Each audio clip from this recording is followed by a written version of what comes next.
Hello, everybody. Welcome to evidence-based leftism.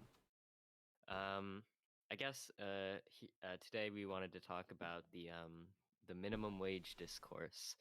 I think this is a topic that we would agree there's a lot of confusion about, both on the left and on the right.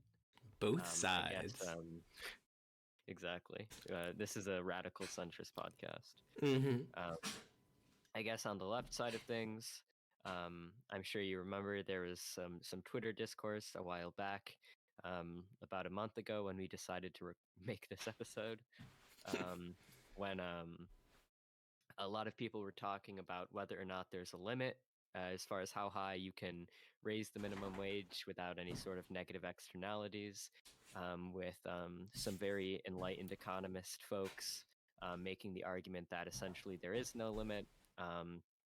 I think this sort of rhetoric was engaged with by people like Brianna Joy Gray, people like Sean, and obviously on the right, there's also a bit of confusion, which I'm sure you can talk about in terms of the recent Congressional Budget Office report. Yeah, so the left-wing confusion seems to be that there's no limit, whereas the right-wing confusion seems to be that the minimum wage has really large negative effects. The main one people usually talk about is disemployment, either increasing unemployment or decreasing employment, however you want to define it. And the CBO recently came out with a report. I think its estimate was that moving to $15 minimum wage by 2025 would lead to something like 1.4 million lost jobs, of that order anyway. And its estimate was based on a really wrong elasticity. As I recall, the elasticity that the CBO used was somewhere around like minus 0.5, which implies a really high loss of jobs per dollar of minimum wage raised. And we'll get into that in a moment, because the first thing we're going to do is talk about definitions. But the real number seems to be something like between like a tenth of that and like the most conservative, maybe like a third of that. So the CBO report is notable because it used really, really conservative assumptions on how bad the minimum wage is. But ironically, and this is something that Joe Biden and AOC noted, the CBO therefore says that because of how much disemployment the minimum wage will cause, it will have a significant budgetary impact. And because of that, it is entirely legal to include it in the reconciliation process, because only things with a significant budget impact can be included in the reconciliation process. So the House then reintroduced it into their bill, which I believe they passed yesterday or something. We'll have to see whether the Senate the Senate will probably either modify it or strip it. We have yet to know, but hopefully something will emerge in this line of raising the minimum wage. So it's still current in the policy discourse, if not on the Twitter discourse. So I guess the natural segue here is, I guess, the definitions. Yeah, I guess the first definition to talk about is the key point of what you were talking about with regards to the CBO report, that being elasticity. And I guess in very crude terms, you could just say that elasticity is basically the extent to which a change in one variable is likely to predict a change in another variable. Just like very crudely, I guess you could describe it as that. A common thing that economists will do is so like elasticity in general is supposed to be, if there's a 1% increase of X and the elasticity is 1, then that means that there will be a 1% increase in Y. I don't know, if you have oranges and you're selling them at $1 and you increase the price by 1%, so now it's $1.01, how many customers will you lose? Well, if the elasticity is, I think, -1, then you'd lose 1% of your customers, so you'd have 99%. And in the minimum wage literature, it's common to talk about it in terms of 10%. So if we increase the minimum wage by 10%, how many people will be disemployed? And so a lot of those will find like disemployment, of like minus 0.05 or something, which would imply that like a 10% increase would lead to like a 0.5% increase of unemployment, I think. But I might be misremembering those numbers offhand. We can get into that a little bit later. The point is, it's a way of measuring disemployment. And one thing, and this is just my little pet note, people sometimes misinterpret these as being percentage points rather than relative percentage change. So elasticity is always about percentage change and never about percentage points. So some people read, oh, you're increasing unemployment by 0.5%. Well, that means if you double it, right, 10 times of 10% is a doubling. Well, that means that you're going to increase it by 0.05 times, like 0.5 times 10, 5%. So now your unemployment is going to go from 4% to 9%, 4 plus 5 is 9.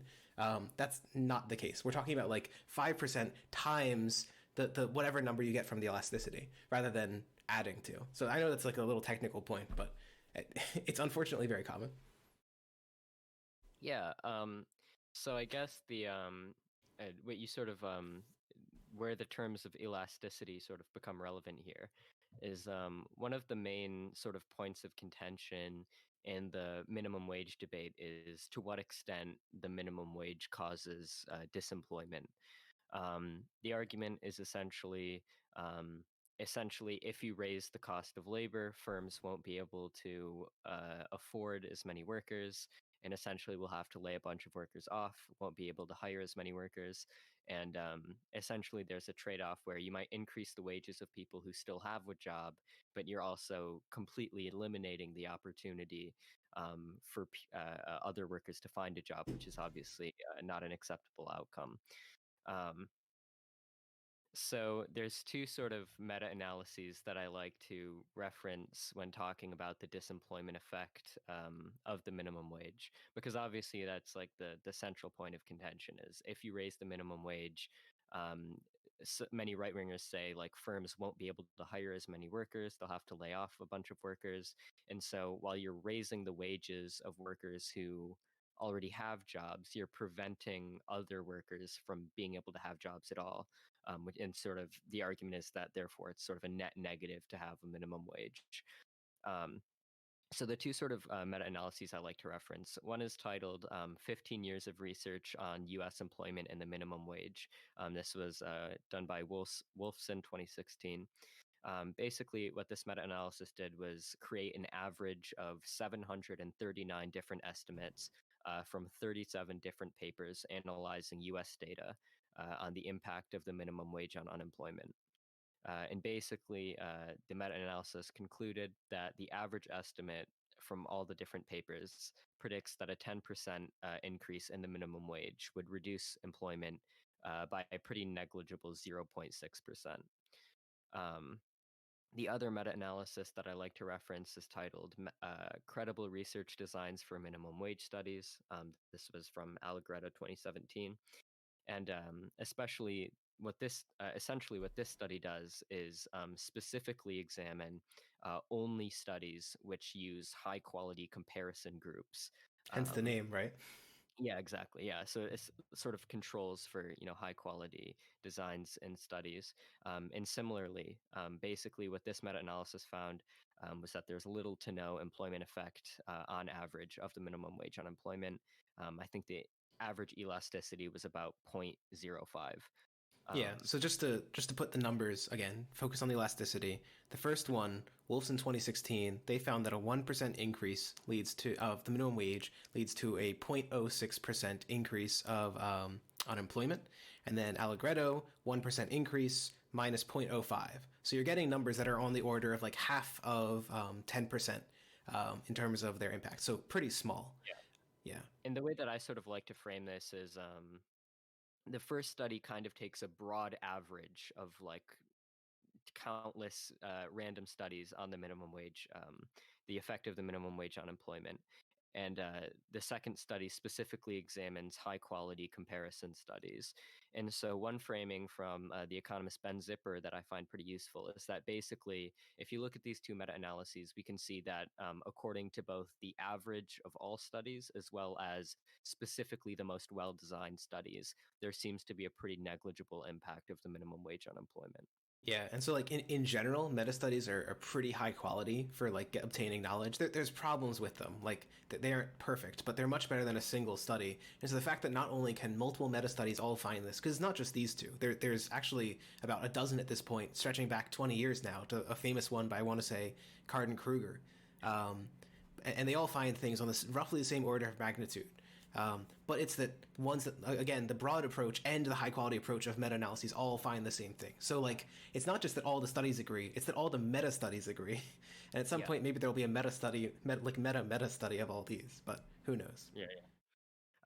But to be fair, this was on short-term impacts of the minimum wage on employment. Of course, we also have to analyze the sort of longer-term impact because one of the things right wingers will say is, okay, even if there is a very even if there's no noticeable like substantial short-term impact of the minimum wage unemployment, in the long term it'll sort of prevent jobs from being created that would have otherwise been created. And I know you obviously have data on that. Yeah, this is something I was looking into because this is something that interested me. Because so like from an econometric standpoint, it's kind of like, is the impact? Let's say that so we would use a variable like t1 t0 to reference the time of the event. And so what we're interested in is the effect of the minimum wage only at T0, the actual year at that you implement it? Is it just 1 year after, like T1, or does it go for several years further than that? And so the relevant question, sort of an intuitive way of looking at this, is the minimum wage like a shock to the system? Does it suddenly cause a bunch of disemployment and then it's kind of fine from then on? Or is it not a shock? Does it have a small initial impact, but it slowly changes hiring dynamics? It's like a trend sort of shift. And so this is something a lot of right-wingers have said, and conservative critics of the studies we cited before. And they've said, again, those are short-term, but actually, basic economics shows that in the long run that you're hurting the market. And so I was interested, and I looked into this. There was one study, MIR 2015, which did find a positive long-term disemployment effect. But to put it into perspective, the long-term here meant 3 years. They found that there was significant disemployment from around 1 to 3 years, and it increased. It wasn't like a shock. They like slowly increased from 1 to 3 years. But then they found no disemployment effects afterwards. So looking, I think, up to like 10 years. So if we're to trust the MIR data, and it seems reasonably high quality, there are no long-term disemployment effects. And then a team, this is the same meta-study that Mouthy mentioned before, which did both the meta-study and its own data. They used MIR's analysis of looking at 3 years of impacts to do their own analysis of minimum wage employment. And they found that basically they don't think that MIR and West's results were due to anything real in the data. Again, the elasticity they found was of like minus 0.05, small. And then they specifically said that MIR and West's, so using MIR and West's preferred, and they use the term for it, distributed lag first difference specification also produces an employment estimate for teens that is close to zero, similar to estimates with state-specific trends, which is the other model, but different from the two-way fixed effect estimates and levels, which is, again, another different model. All this is to say that even using these models that look in the longer term and might be better at detecting trends, there is little evidence, at least from this study, that such a thing is significant. Again, it's there, but it's small, is I guess the point. So then Yeah, I think just to be clear, really quickly, sure. the paper that responded to the MIR paper was the Allegretto 2017 one. Sorry, yes, it was Allegretto 2017, the high quality meta-analysis paper. I apologize. Mm-hmm. So I guess the obvious question is why, right? So like we've got all these studies, we've got we're liberals, we're leftists, we're stinky intellectuals. All these studies find things which are at odds with basic economics. So why? And we have several reasons why we think this is the case. Why don't you hit off the first one? Yeah, so the main reason obviously is monopsony, right? So sort of and it's interesting, I was reading a book recently called Economism, Bad Economics and the Rise of Inequality by James Quack. And one thing that he talks about is how people will often reduce very complex economic events or theories to very two-dimensional sort of Econ 101 models that make certain assumptions that don't always hold up. Particularly, the assumption that's being made very often in the minimum wage debate is the assumption of a competitive market. So while it's true that in a competitive market, competition would drive wages up to the extent that they would be sort of close enough to like marginal productivity that substantially forcing businesses to raise their wages might actually cause a lot of businesses to no longer be able to afford workers. However, the actual sort of real world labor market is fundamentally characterized by a high concentration of employers. Monopsony, if you're not familiar, is the idea of a monopoly is essentially where there's only one seller, or very concentrated like sellers, and monopsony is when you have only one buyer. And since there's so much concentration in the labor market, employers are able to sort of artificially reduce wages compared to what they would be under a competitive market, and therefore the actual wages that exist in the economy are so much lower, are so far below like marginal productivity, that there's a lot of room to have businesses raise those wages without those businesses no longer being able to afford those workers. Well, and to step in on that, I think a way to put that intuitively, and to get, I guess, a little bit of like a leftist class analysis into this, like the fundamental reason for why this is the case, I think, pointing to John Romer, who's like a market socialist economist, is that there's a difference in who owns capital, and the fact that everyone needs to work. And basically, the idea is that some people have capital and they're willing to pay you if you will work with that capital. But if you don't work, you will suffer substantially. And so everyone has a really strong need for subsistence. They really need to work.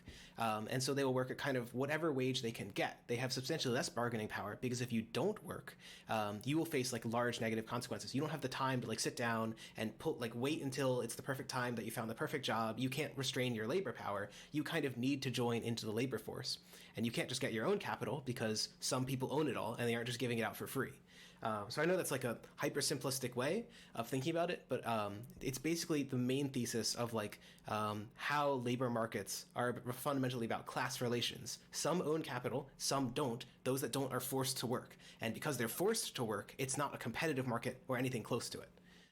So sort of moving on from the theory of monopsony, um, there is quite a bit of data and empirical literature to suggest that the sort of monopsony model, which claims that there is a substantial amount of monopsony in the economy, and that this monopsony generates low labor elasticities, in obviously in response to the minimum wage. Which is why we see Um, low disemployment. Low elasticity yeah, means low yeah, disemployment. Yep. exactly.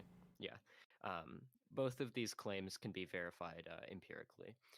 So one paper that I would reference was from the National Bureau of Economics Research. This was Dube 2018, titled Monopsony and Online Labor Markets. And basically, what this paper found was that there is a high degree of monopsony in one of the largest online on-demand labor platforms, and that this high degree of monopsony yielded a very low labor elasticity of around 0.1. I believe they were using MTurk there, the Amazon MTurk. Yeah. Yeah. And so that's like a very specific market, but it's great for economics research because they actually it's low wages, and so they can afford, an economics department can afford to raise the money to actually change people's wages and study it empirically, like in an experimental way. But there's another study. This one is from Azar 2017, where they used I don't want to get into the details too much. They used a method which tries to infer causality, called an instrumental variable specification, which showed that when you go from the 25th percentile of labor market concentration, meaning markets that are very unconcentrated, they are like closer towards competitive markets, to the 75th percentile, which means that 3/4 of markets are less concentrated, there was a 17% reduction in wages posted. So basically, moving from a low monopsony market to a high monopsony market really reduced wages, but presumably it didn't substantially affect. Basically, people were willing to take lower wages because it was harder to get higher wages, is I guess the basic point of the study. So all this is to say, monopsony is real and it affects wages. It's not hard to observe that in the real world. Yeah. Another study that I'd bring up is from the same author, Azar, but this one is from 2019. And it was titled Minimum Wage Employment Effects and Labor Market Concentration. Basically, this paper finds that in markets with fewer employers, i.e., more monopsony power, the minimum wage has a more benign effect on jobs. So the authors state, quote, "We provide empirical support for the monopsony explanation by studying a key low-wage retail sector and using data on labor market concentration that covers the entirety of the United States with fine spatial variation at the occupation level. We find that more concentrated labor markets, where wages are more likely to be below marginal productivity, experience significantly more positive employment effects from the minimum wage." And Our brief, just findings. note, when they say that the wage is below the marginal productivity, that's again just talking about monopsony. Monopsony would say that marginal productivity is up here, but your wage is down here. Sorry. Mhm. Yeah. And then the authors say our findings provide direct empirical supporting. Sorry. The findings provide direct empirical evidence supporting the Monopsony model as an explanation for the near-zero minimum wage employment effect documented in prior work. One of the sorry. Sorry, go ahead. Well, I was just going to say after you. Sorry. I was just going to say this sort of paper kind of demonstrates A, that there is a high degree of monopsony, and B, that it does have the effect on wages that we are saying it does. And so this is one of the things, to call back way to the start of this conversation. Why is it that there's like a maximum minimum wage? Why is it that there's a point beyond which it would cause disemployment? One of the neat things that AZAR 2019, this study we're talking about, found is that in the least concentrated labor markets, there actually was a negative, significantly negative elasticity of the minimum wage. You raised wages and people lost jobs. It was still not large. It was like, I want to say, minus 0.1 or something, but it's larger than they find for the general populace. For markets that are in the middle, that are like somewhat concentrated, it was 0. So that's why they find a 0 effect overall. Most markets have some monopsony power. And then for the least concentrated markets, and this is something that monopsony power would predict, raising the minimum wage actually increased jobs. So I believe it was for the 10% of the most concentrated markets in the United States, raising the minimum wage literally increased employment. So the overall effect for why it's 0 is because some markets are very concentrated and some markets are very not concentrated. So the idea is that as you raise the minimum wage more and more, you cross the threshold at which basically monopsony lowers wages relative to marginal productivity. But the closer and closer you get to marginal productivity, the closer you get to the point where the minimum wage is now going to actually lose you jobs. That's kind of hard to understand unintuitively, but basically the suggestion is that eventually you do hit a point at which the minimum wage causes disemployment, and we can observe it empirically already.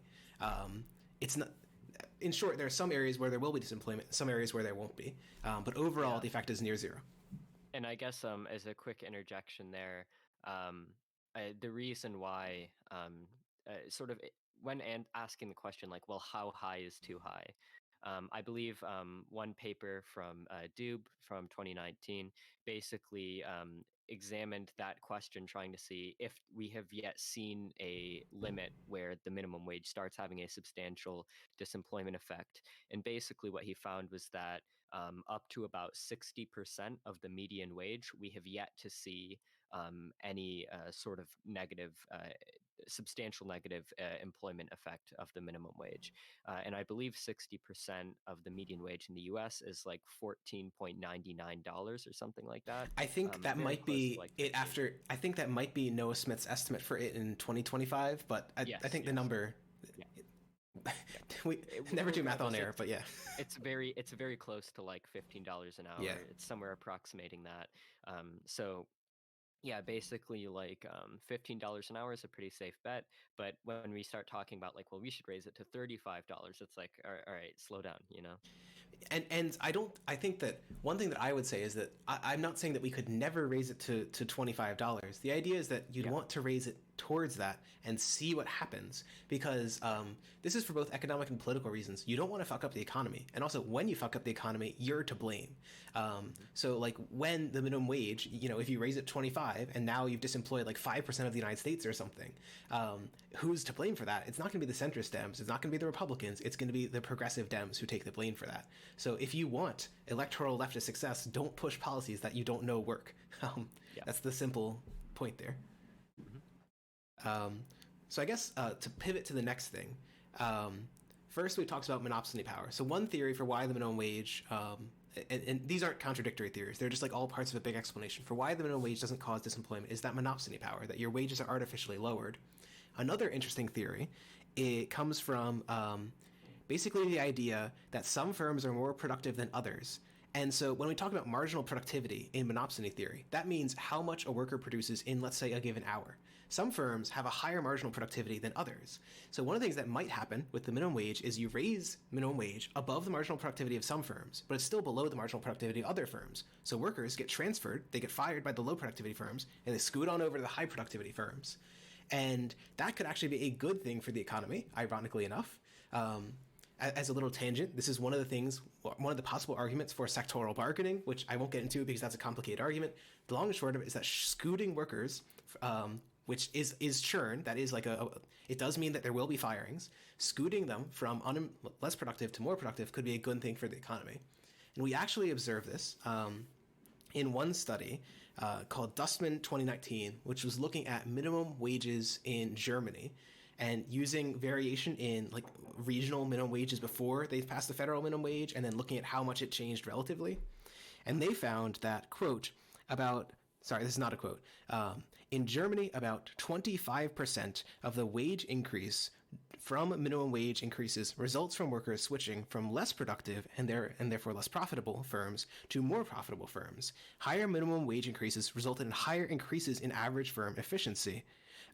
In short, increasing the minimum wage does hurt some smaller businesses and some less profitable businesses, but it leads to a reallocation of labor. It's not just that it's hurting them. Those workers go somewhere and they go to more productive firms. Yeah.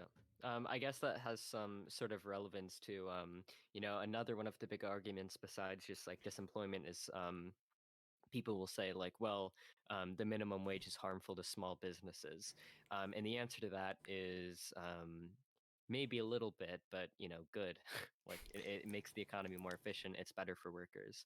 So Basically, yes. Though I will be yeah, one thing it's I like the will just say Chad on yes meme. the Chad yes meme. I will say to temper that a tiny bit. It is probably bad that low productivity small businesses are getting screwed over. It's possible that startups might be a particular class of firms that we might want to like subsidize or something. This is outside the topic of the minimum wage. It seems to be a generally good policy to give new businesses and small businesses some amount of money, just because there's an association between these types of firms and innovation, which is really, really important. So it could be bad if the minimum wage harms that. But in general, you would expect the highly effective businesses, the businesses that are going to be successful startups, to be those that are most towards the highly profitable side. Especially because most of the firms that we're talking about as being relevant to like the minimum wage are mostly firms that are like additional restaurants or additional firms of like an already existing category. The vast majority of new firms are not like high paid tech startups, just by their very nature. Yeah.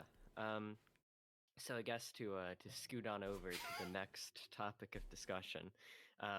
So one of the things that's sort of important, because we've presented you like several meta-analyses finding very low disemployment effect on the minimum wage. But of course, there's always going to be other studies, other meta-analyses which find the opposite. And so, one of the things that's really important to take into consideration when talking about this is how these different studies are designed, which ones are more credible, and which study designs tend to arrive at different results. Um, so the two main study designs in the minimum wage discourse are sort of matching studies and fixed effect studies. Matching studies, essentially, there's a really good Economic Policy Institute paper that explains this, called The Importance of Study Design in the Minimum Wage Debate. And essentially, matching studies compare a certain location that raised the minimum wage with a carefully selected comparison location that they specifically pick as somewhere that has like a comparable labor market that didn't raise the minimum wage, and then compares those to their trends in employment. To see if the one state raising the minimum wage caused worse results in terms of employment than the state that didn't. Um, the other sort of study design is the fixed effects model, which Mm-hmm. essentially doesn't do that. It doesn't find a high quality, like co-equal comparison to compare the minimum wage raise to. Essentially, fixed effects models, as the Economic Policy Institute explains, sort of implicitly treats every state not experiencing a minimum wage increase as a co-equal comparison to every state that does experience a minimum wage increase. The problem is that potentially introduces selection bias into the results. And because of this, a fixed effects methodology is considered by essentially like the entire academic field to be less accurate than a matching study that finds a comparable control. Um, so uh, one thing that I liked in the EPI paper was they made a point to say, like it's hard to explain how uncontroversial this is. That matching studies are generally considered like more credible, and So I guess the way to tie this back to the minimum wage debate is that studies which use matching methodologies tend to find little to no employment effect on the minimum wage, and studies which use sort of fixed effects models are the ones that tend to find more substantial effects of the minimum wage on unemployment. I know that, for example, like David Newmark, William Washer are very notorious for using in their studies and meta-analyses this sort of method of analyzing this. I believe one of the meta-analyses, it's the credible design paper that we were talking about way before. It's a That response looked, to Newmark and Washer. Yeah. yeah, I believe that was specifically talking about these issues as well. So it's like, Yeah. it's also been applied to the meta-analyses we talked about before. Mm-hmm. One thing, which I guess I don't have the notes here, that I also wanted to mention, while we're on the topic of like study design in general, one of the things that's interesting in this debate, one of the earlier meta-analyses was, I think, Duke-Hugliagos 2009. And one of the things that they did is, and I won't go into the weeds on this, what's called a funnel analysis. Basically, if if there's no publication bias, meaning that studies finding, say, a positive effect or a negative effect relative to the true mean are equally likely to be published, which is what you want in a good scientific field. You don't want publication bias. Then there should be an equally sized sort of funnel when, without getting into too much technical detail, you basically look at the studies that are stronger versus the studies that are weaker. The studies that are weaker and have like more spread out results should be the spread out bottom of the funnel. And as you get more and more like powerful, you should get narrower and narrower up to the top. And so what they found is that as you go up to the top, the studies very closely get in at zero or close to zero for the employment effects. But down near the bottom, there's a whole bunch of studies on the negative side finding negative disemployment effects. And so one of the reasons that we talk about credible research design, and rather than just all studies co-equally, is because there does seem to be an effect of like there is in short a publication bias. You can't just add up all the studies in the minimum wage literature, take the average, and that's the true average, because it turns out that there is a publication bias here that you'd need to correct for, even without controlling for credibility issues, even without controlling for study design. So one of the another problem with the sort of argument about the minimum wage and unemployment is that I think there's a compelling argument to be made that even if there is some substantial disemployment effect of the minimum wage, the benefits in terms of higher incomes for wage earners would sort of outweigh that, generally speaking. Um, so one of the sort of incorrect framings that's often smuggled into the minimum wage debate is that the idea that if we were able to find that the minimum wage will cause a certain number of jobs to be lost, that therefore that represents an equivalent number of workers who just aren't going to be earning a wage throughout the entire year. The problem, however, is that because there's such a high degree of churn in low wage labor markets, high degree of churn meaning workers in the low wage labor market are constantly losing their jobs and getting new jobs in the low wage labor market. Um, Essentially, we can speculate that what would actually be lost isn't necessarily jobs, but job hours that would be spread out among low wage workers. But these low wage workers would essentially just be working less hours throughout the course of the year, but still overall earning more money throughout the course of the year. So it would still be like a net positive in that respect.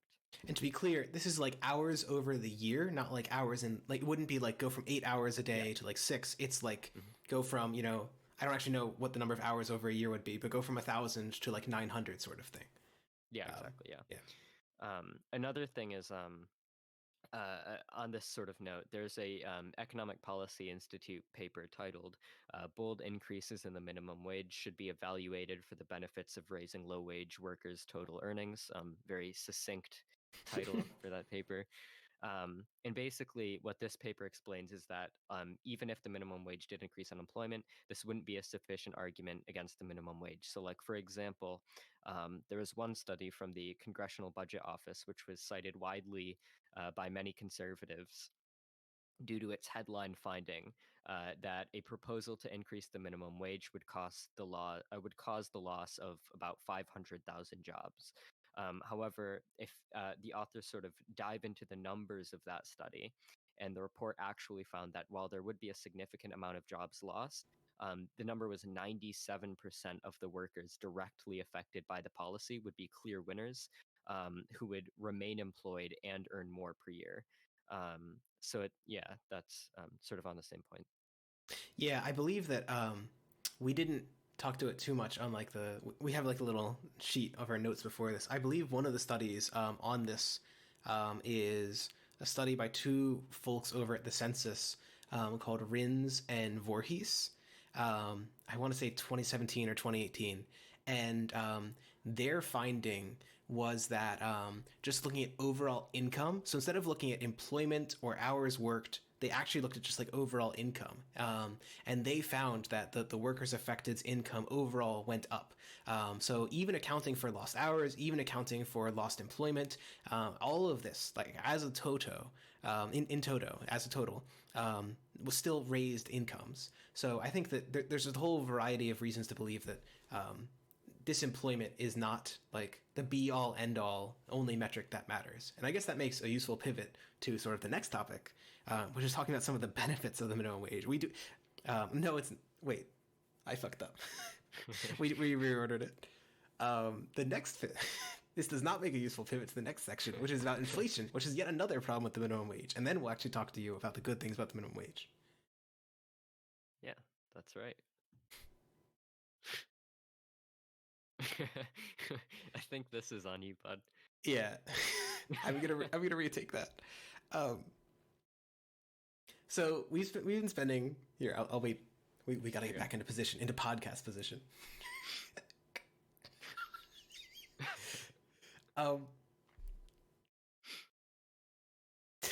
Okay. I can see you hiding it. That's not helping. All right. So I know we've been harping on a lot about one of the negative consequences of the minimum wage, disemployment. The next thing we're going to talk about is yet one more negative thing about the minimum wage, potential increases of inflation. And I promise after that, we'll talk to you about a few things that are nice about the minimum wage, right? So most of this has been playing defense, but eventually we will get to offense. One more defense play here. So a relevant question about the minimum wage increase is whether it would increase prices as well.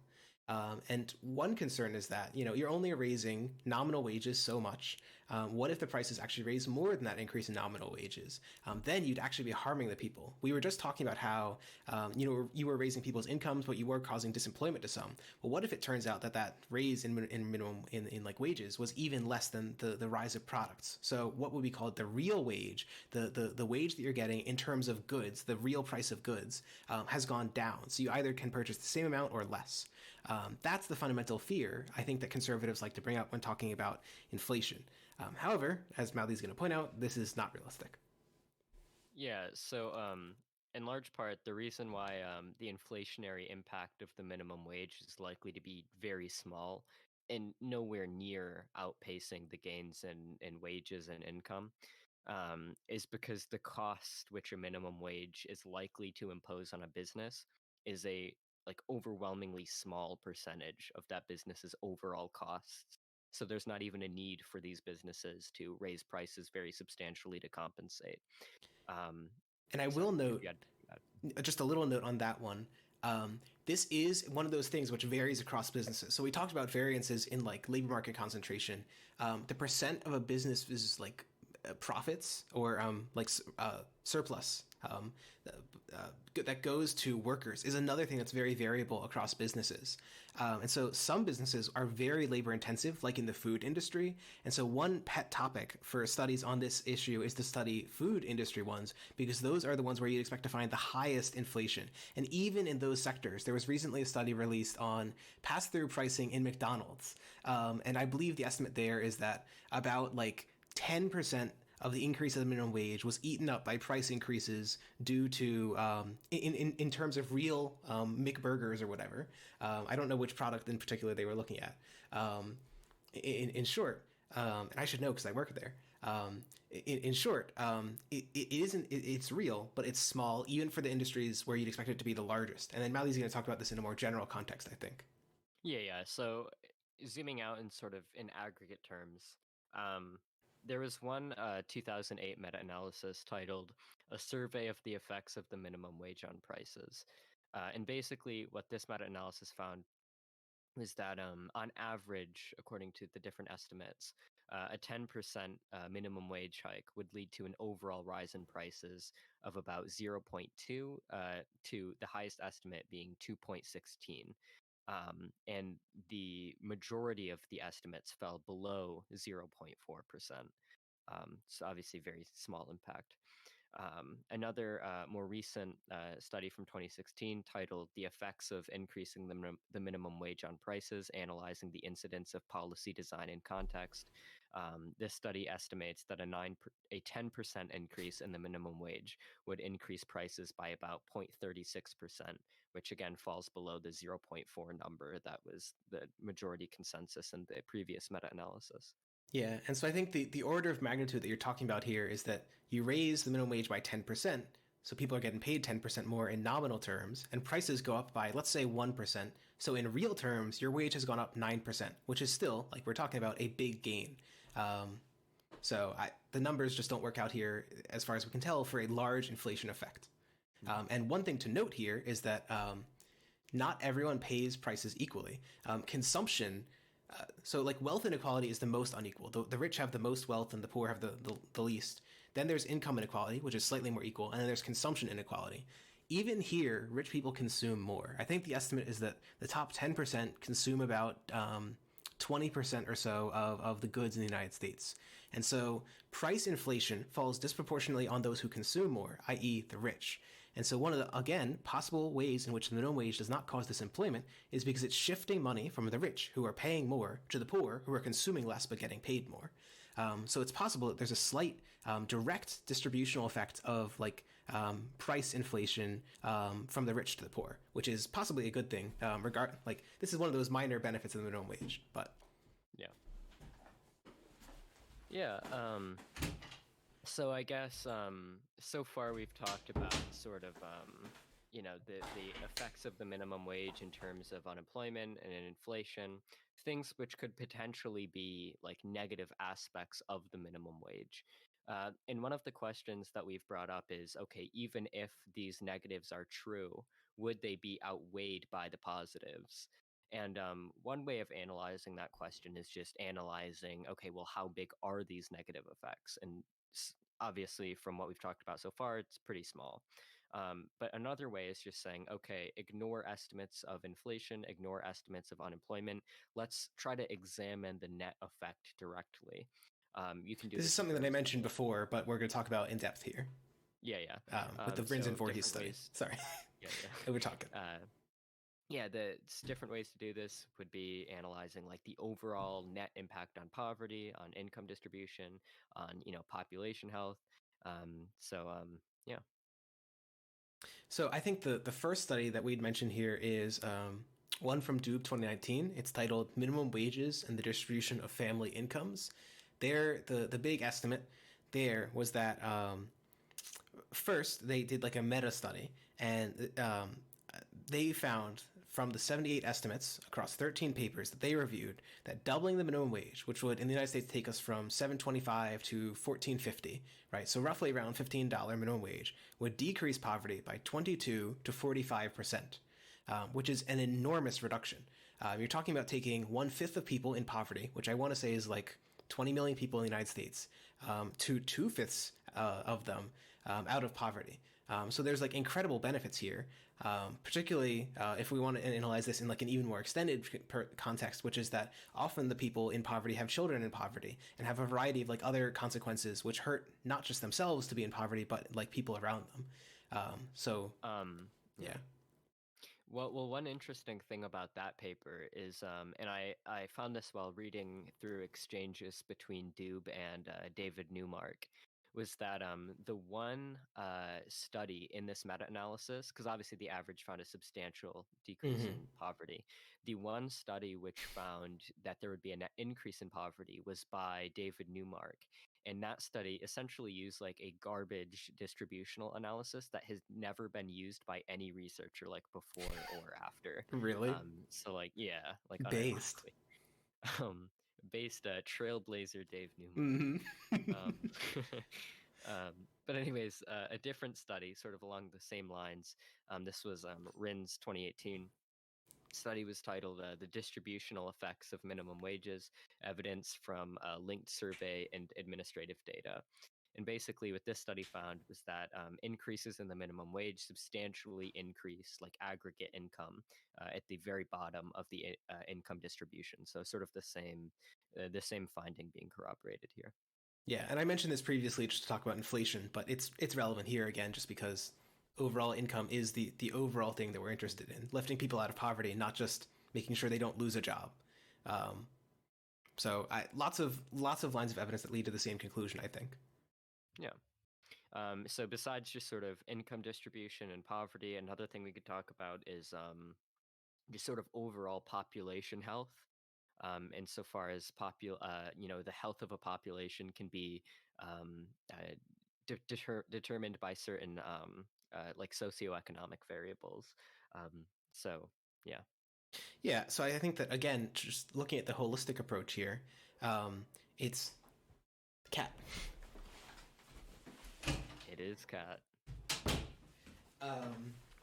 It's important to recognize that economic policies reach beyond like pure income, right? Like the reason that you care about raising people out of poverty, as I mentioned before, is not just because you want everyone to make a certain amount of money. It's because it has direct consequences on their well-being. This also has sort of like a multiplier effect, I think, where as you raise people to like higher standards of health, they are more able to work, and the more able they are to work, the more able they are to pull themselves out of poverty. Even like in a very crass, cold, often even conservative, pull yourself up by the bootstraps analysis, it makes sense to keep people well and healthy, mentally and physically. And it turns out that minimum wages contribute to doing so. Can't pull yourselves up by your bootstraps with those noodle arms, you know. Okay, beefy SDL over here. So the study that I found that I thought was very interesting. It's not about well-being in general. It's a specific finding, but it really struck my eye was that a $1 increase in a minimum wage is associated with a 2% reduction in suicide. And that's pretty striking, just because suicide is one of the things that are like relatively difficult to change. Like the big things that have explained suicide are like religiosity, guns, and then like mental health, which is really, really hard to change in aggregate.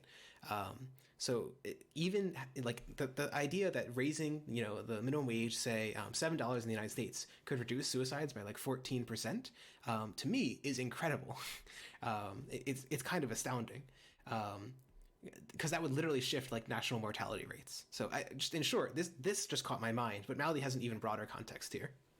Yeah, just like one comment, I do take issue with one thing you said because Uh-oh. you think it would be hard to like decrease suicide, but honestly, if you've ever read 12 Rules for Life, it's a pretty easy fix. So I'll consider that in the future, Mouthy. We'll just mail out a copy to every American, right? It's only what? It's only $12 on Amazon. That'd be quite a bit cheaper than a national minimum wage. I think that's a pretty good point. It's a pretty small percentage of GDP if you frame it in that. If you run the numbers. Yeah, exactly. But yeah, so sort of in a broader context, there was a 2016 study titled "The Impact of Minimum Wage and Population Health: Evidence from 24 OECD Countries."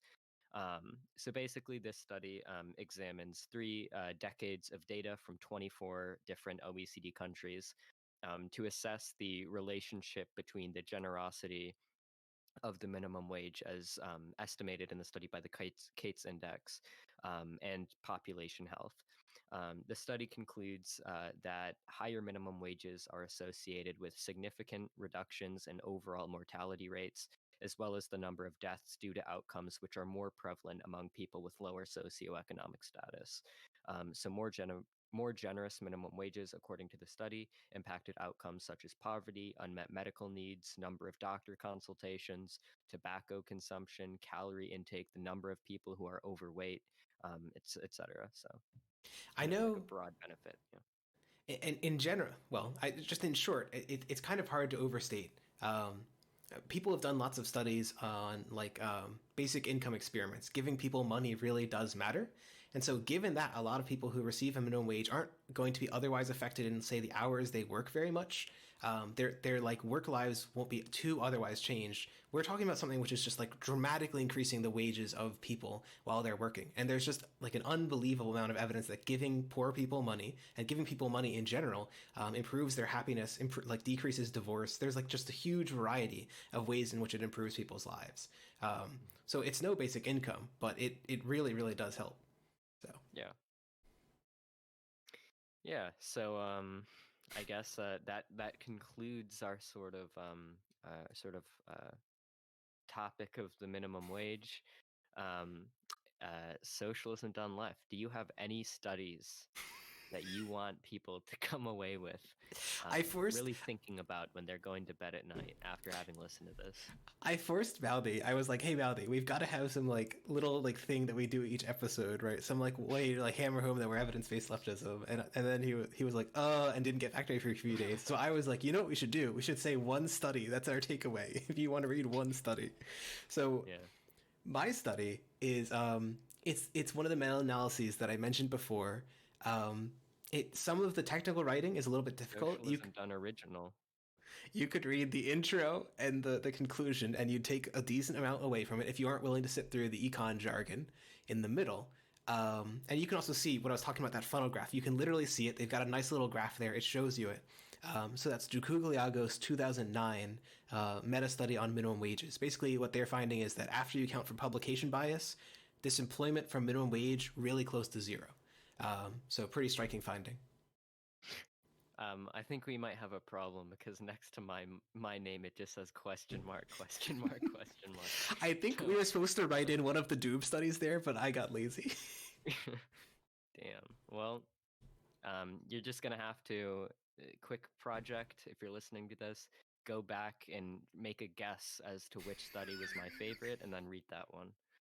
I think that the one that would you think the Allegretto one is also a Doob study? Do you think the Allegretto meta study is like reasonably high quality, or is there another? Yeah. What would be like the best study that an intro person could read? Do you think, of the ones we've talked about?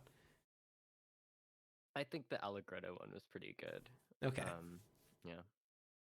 All right, so I think that's Allegretto 2017. So pretty good. We've given you 2 meta studies. You have to believe us now. We're very well organized. Yeah.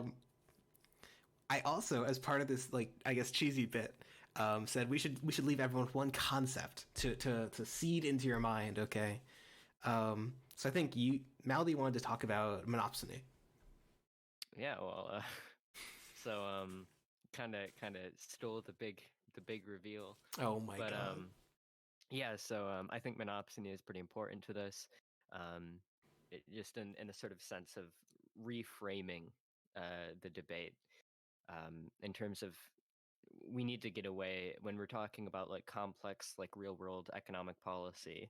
We need to get away from sort of just assuming, this very sort of two-dimensional, like simplistic model, which obviously makes a variety of assumptions which don't necessarily bear out in reality. Yeah. I linked in the description. I'll link a short little Khan Academy video, and just because it's Khan Academy doesn't make it wrong. It's for AP Stats. Okay, it's literally good for intro level econ, and it will show you the nice pretty graphs of what we mean when we say monopsony, if that helps to stick it in your brain. The other thing, and this is also one of the responses to disemployment that I wanted to mention, was efficiency gains from the minimum wage. And so the study that I cited on this one is probably the best one at explaining it. Dustman 2019, reallocation effects of the minimum wage, evidence from Germany. And all it does is just, I think, walk you through the idea that, hey, there are more productive and less productive firms. Firms don't want to pay above marginal productivity. So less productive firms have lower marginal productivity. You raise the minimum wage, so they lose workers. Those workers need to find a new job. They go to the higher productivity firms. And so the net result is actually that productivity is raised. And this is part of the reason why we don't see as large disemployment effects. So in short, I guess one of the takeaways is that not only are the models, like the classic simple supply and demand models of the labor market, wrong, but it's possible that they're so wrong that the minimum wage could actually increase efficiency. And with that, I think that we've covered just about everything we want to get to. Yeah, I think so. Do you have anything you want to do? Any like calls to action? I can't think of any because I don't think we have any major elections going on. Yeah, that's true. Go join Stephen Bonnell in Omaha. You know, I looked it up. It would literally take me 17 hours in my car to get there for 2 days of canvassing. 17 hours. Do it. I, Do it. I don't. Okay. Call to action: be better than socialism done left, and go help Stephen. He needs it. If you live in the Midwest, consider volunteering. Is it the Midwest or the West? Where's I don't. If you're like it's the Midwest. If you're near what is it, Nebraska, consider going helping out a progressive mayor in Omaha. Yeah, the guy who's leading the event, Stephen Bonnell Destiny, is a very uncontroversial figure. Big friend of Hassan. Yeah, big friend of Hassan. Very uncontroversial figure. There should be no reservations. Yeah, I don't think that if anyone was tangentially associated with the leader of this event, that should lead to any negative consequences. And this is certainly not relevant to any ongoing internet drama at the moment. Yeah, of course. I don't even know what would a statement like that be relevant to. Oh, I absolutely have no idea. I guess on that note, incoming episode: what makes a woman? Oh no. So I guess last thing to do would be say what the next episode is, which I think we're going to do one on guns because that was kind of the discourse last week. Yeah. Our specialty for this show is covering discourse that happened like 2 months prior. And the reason for that is not because we're planning that out. It's because we're really bad at actually getting together to record the episodes. You say we, okay? I think you bear a little bit more of the blame. Oh my god. Okay, Mr. 30 words per minute. Maybe the reason you don't respond to me is because you're like pecking at the keyboard. You're like, I can't make it. Okay, dude. On that note, if you enjoyed this podcast, consider heading over to Mouthy Infidel's YouTube, or do you have Twitch? YouTube channel or Twitter? No. Why not? Where's my streamer bro at? Head over. I'm afraid of getting banned by the Zionist overlords. Oh my god. I hope. How long is Vouch gonna last? Anyway, if you like this, head over to Mouthy Infidel's YouTube or Twitter, which I'll link. Yeah. Head over to Socialism Done Left's YouTube or Twitch if you want to call him ableist, harass him. I'm going to become the Joker. I'm at my fucking limit right now. With that, I guess have a nice evening, everyone.